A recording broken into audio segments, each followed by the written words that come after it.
Info santé par le Dr No. Érythème fessier du nourrisson. Identifier les facteurs de survenue. L'érythème fessier du nourrisson est une irritation de la peau qui est en contact direct avec les couches. C'est une affection fréquente dès les premières semaines de vie, avec un pic de fréquence entre 9 et 12 mois. L'évolution est en général favorable en quelques jours, avec des soins appropriés, à partir du moment où les facteurs de survenue ont été identifiés et que les mesures ont été prises pour les éviter. Les professionnels de santé de la petite enfance ont un rôle important pour informer les parents sur ces facteurs et pour les conseiller en matière de soins de siège. Le diagnostic repose sur l'examen clinique et la recherche de facteurs de survenue. On note une inflammation limitée aux zones de contact direct avec la couche en forme de W, fesses, organes génitaux, régions suspubiennes, bas de l'abdomen et haut des faces internes des cuisses. Des lésions cutanées de type papule, lésions de la peau surélevée et solide d'un diamètre inférieur à 5 mm éparses, ou des plaques rouges d'étendue variable. Les plis inguinaux et interfessiers sont généralement respectés. Les facteurs de survenue sont les urines qui augmentent le pH de la peau et fragilisent la peau, l'environnement chaud et humide maintenu par les couches, les diarrhées, les frottements mécaniques, couches, nettoyage, séchage, les substances présentes dans les couches, colorants, additifs du caoutchouc dans les élastiques, colle, les substances présentes dans les produits de nettoyage, excipients, conservateurs. Parfois on observe une surinfection fongique ou candidose, surtout au niveau des plis. L'aspect de l'érythème fessier est alors en forme de Y avec des plaques rouges vifs, à bord net, avec des zones confluentes de papules et de pustules, et parfois une extension aux plis cutanés. Des collerettes de squames et des lésions plus petites à proximité de la zone principale atteinte sont parfois observées. L'examen de la bouche retrouve parfois un muguet.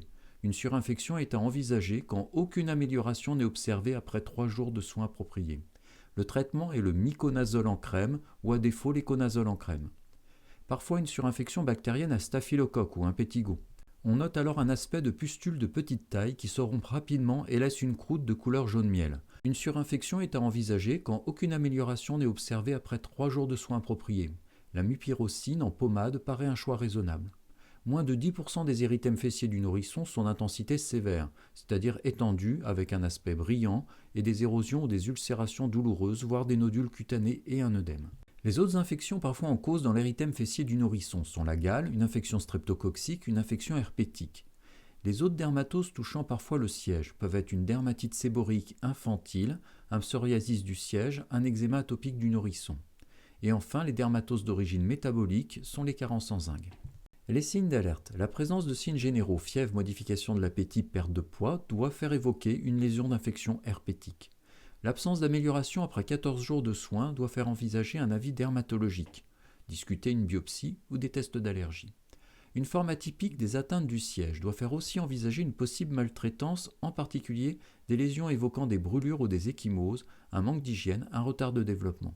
Le traitement préventif de l'érythème fessier est de se laver les mains avec du savon avant de commencer un change. Nettoyer d'abord les fesses et les plis de laine, nettoyer avec minutie et toujours d'avant en arrière. Sécher sans frotter avec une serviette douce, pratiquer un change toutes les 2 à 4 heures ou pratiquer une surveillance régulière des couches.